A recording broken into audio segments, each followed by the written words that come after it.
L'invité du jour est un fan de VTT version extrême, on peut dire. Alors Yannick Koenigsegger, vous avez participé à la Cap Epic en Afrique du Sud. C'est la course VTT par étape réputée la plus dure au monde. Vous confirmez? Oui, c'est ça. Ouais. En fait, c'est l'équivalent du Tour de France en VTT en termes de dimension et d'effort.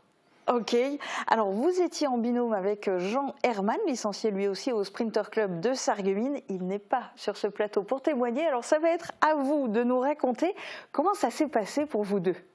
C'était extraordinaire, on a roulé sur des sentiers magnifiques, dans un décor extraordinaire.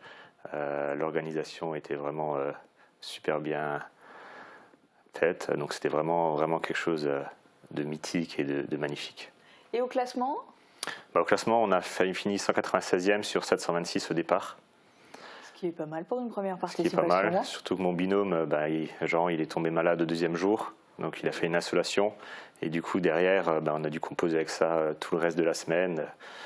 Donc entre fièvre, maux de ventre et ainsi de suite. Donc on a limité la casse. Oh la galère.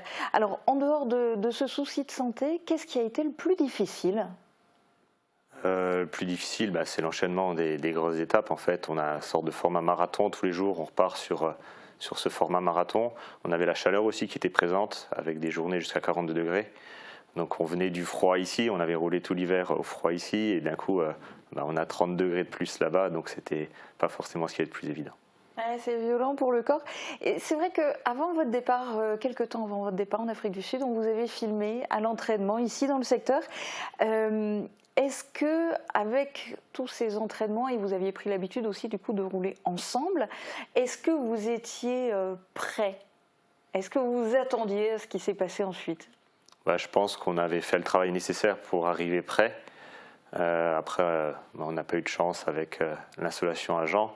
Mais sinon, je pense qu'en amont, on avait vraiment travaillé pour être prêt et pour préparer au mieux cette aventure.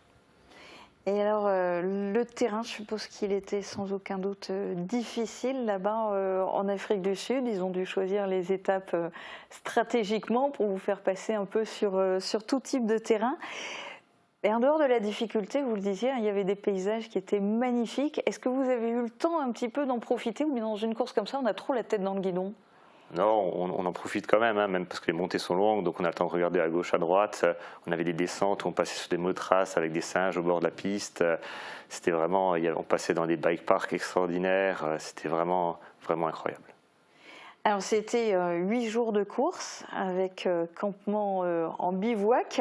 Est-ce qu'on arrive à récupérer un peu dans des conditions comme ça avant d'enchaîner l'étape suivante? Alors quand on n'a pas de pépin, on va dire physique ou autre, c'est quand même relativement bien fait, on arrive, puisque du coup on a tout qui est mis à notre disposition par l'organisation pour récupérer au mieux. On avait même des massages après les courses et des choses comme ça, donc c'est quand même fait pour limiter la casse, on va dire, mais c'est sûr qu'au fil des jours, forcément on se fatigue malgré tout. Mais dans l'ensemble, c'est quand même bien fait et on arrive à récupérer au mieux dans ce type d'événement. Oui, ça cumule la fatigue. Ça a été du coup 8 jours intenses avant d'atteindre la ligne d'arrivée. Ouais. Du coup, quand on l'a franchi, on se dit quoi? On ressent quoi? Enfin?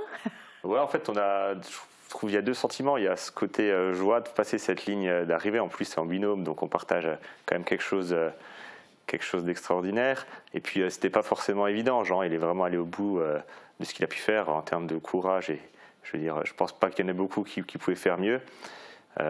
Et après, il y a un sentiment, je trouve, un peu de vide, parce que du coup, on s'est préparé tellement de mois pour en arriver là, et c'est déjà fini. Et du coup, on se dit, et maintenant, ça va être quoi la suite? Qu'est-ce qui vous a le plus marqué? Qu'est-ce que vous retenez comme souvenir fort de cette aventure? Les sentiers. Je pense qu'on est passé parmi les plus beaux sentiers au monde, et c'était vraiment, chaque centimètre était magnifique, quoi. C'était vraiment dingue. Bon, on sent l'engouement et la motivation, ça veut dire que vous êtes prêt à la refaire, cette fameuse Cap Epic? Ouais, je pense que j'y retournerai, ouais, dès que possible. Je pense que j'y retournerai. Ouais. C'est forcément en binôme. Jean, il est partant? Je sais pas. Pas forcément, on verra, parce que du coup, on n'a pas vécu la même aventure, comme lui était malade. Donc, faudra voir avec le temps, mais sinon, je trouverai un autre partenaire. Bon, et c'est pas facile en plus d'y participer. Comment ça se passe? Parce que c'est très limité en termes de nombre d'inscrits, non? Ouais, c'est ça. Par exemple, le lendemain de la dernière étape, il y avait l'ouverture des inscriptions. Ça a été bouclé en 2 temps 3 mouvements. Donc maintenant, les gens qui veulent s'inscrire, c'est forcément sur liste d'attente en espérant être tiré au sort. Donc vous n'êtes pas inscrit pour l'année prochaine. Non, l'année prochaine, non. Pas inscrit pour l'année Mais prochaine. peut-être pour une prochaine édition. Mais sans aucun doute pour une prochaine édition. On vous sent motivé. C'est chouette, c'est beau à voir. Et on a vu des belles photos que vous nous avez ramenées de là-bas. Merci beaucoup d'être venu témoigner en Merci à direct vous. sur Mosaïque Cristal.